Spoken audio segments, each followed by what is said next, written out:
Ich bin stark interessiert in der Geschichte von der jiddischen Kultur, oder besser gesagt in der modernen Kultur bei Jiden. Ja. Weil ich bin punkte so interessiert in der hebräischen Kultur wie in der jiddischen Kultur.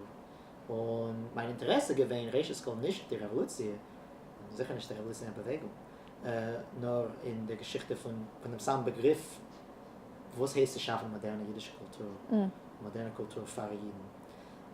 Und ich wollte gehabt zu forschen, die Beziehung zwischen der nationalen Bewegung in seiner alle verschiedenen Zweigen, Zionisten, die Asperisten, was soll es sein, von einer Seite mit dem Begriff von der modernen Kultur von der zweiten Seite. Und ich habe mit der Zeit verstanden, als Davke die Jahren von der russischen Revolution kommt zur Rede, kommt zum Ausdruck, mag man sagen, als Sache von die wichtigste wie Kuchen, rund der Kultur, das sind die Blühjahren, die letzte Blühjahren, mag man sagen, von der hebräischen, jiddische Bewegungen in Davke in Russland. Versteht sich, als blühen weiter ganz anders.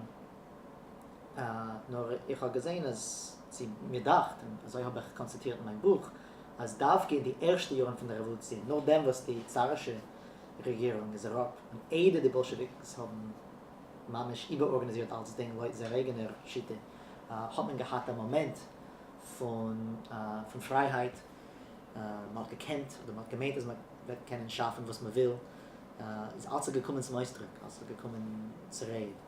Und Davke der Erfahrung aber gekommen in der Tekufe.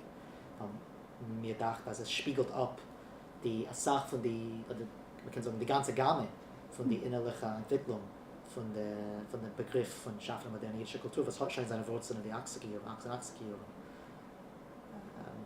Und es ist nicht Davke in der Revolution, es geht nur Davke in dem Fakt, dass man kann dort sehen, in der Sami Miniatur, die ganze Gamme Begriffen von der modernen jiddischen Kultur.